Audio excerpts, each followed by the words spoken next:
Hello, this is Heather Hoffman. I'm here today with a clean and graphic card and kind of a fun technique for adding a little pop of color to your cards without necessarily having to color the images in. I'm using the April 2021 Kit of the Month from Unity Stamp Company. I loved that fun floral image, so I'm going to start off with that. I have a panel of white cardstock and I'm going to use my MISTI. I wanted to not stamp this first in black because I didn't want to smudge the ink that I'd be using as I did my ink blending. But I did kind of want to see where those flowers were so I could plan my stenciling kind of around that. So I'm using Barely Beige, a super soft ink.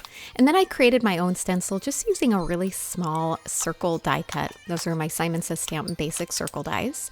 And then I'm going to take one color of Distress Oxide. Any ink or preferred blending method that you have would work fine for this. I'm starting off there with Worn Lipstick, and I was going to alternate between colors, and then I decided to do a few little spots of each color before I moved on to the next one.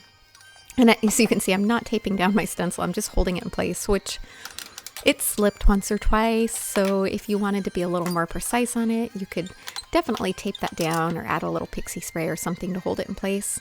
I didn't have too much trouble with it, so I wasn't too terribly worried. I just kind of tried to be a little more careful as I held it in place so it didn't move. The second color there I'm using is Dried Marigold. And then once I clean that up, the final color I'm going to come in there just to add a little more variety in that color is a little bit of Cracked Pistachio.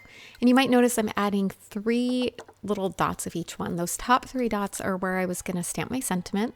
And then the other 3, I'm just trying to kind of mix around in some varying positions without keeping it too consistent.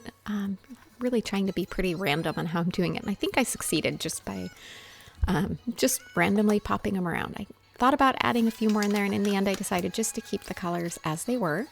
Now I left that floral image lined up in my MISTI, so now I can come back in with my black ink and stamp right over that really soft beige ink that I stamped. I know it didn't show up super well in the video, but it did kind of help me plan where to put my dots, especially for those sentiments that were going to go over the top.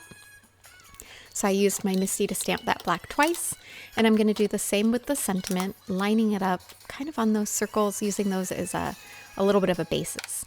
Now I cleaned my stamp in between, but it's hard to perfectly clean without a little ink left. So any clear plastic is gonna work for this, but that's just a clear card sleeve I have in my stash, but I lay it over my image. Then I can line up where I want that sentiment and pick it up with the lid of my MISTI and stamp it in place. And then I don't accidentally add a smudge of ink on there. All right, because I've definitely discovered clean and simple cards may look like the easiest cards ever to make, but in a lot of ways they're one of the most challenging because it's so easy to get a black smudge and ruin all your work when you've just about got it finished. All right, I went ahead and trimmed that panel down a little bit smaller than my card front. Actually, a good bit smaller. And then I'm going to go ahead and mat it with a little thin strip of black cardstock. My favorite way to add that mat is just to line it up on the 2 edges and then trim the rest down with my paper trimmer. As long as you can tell easily where your paper trimmer lines up, that technique works really well. And then I have panels of Fun Foam with Scor-Tape across the back for a nice solid backing and a little bit of dimension to pop that up. And we are done with this card. Super bright, happy, and fun, and very quick and easy once you know what you're doing. Thanks so much for coming by. I hope you enjoyed and have a wonderful day.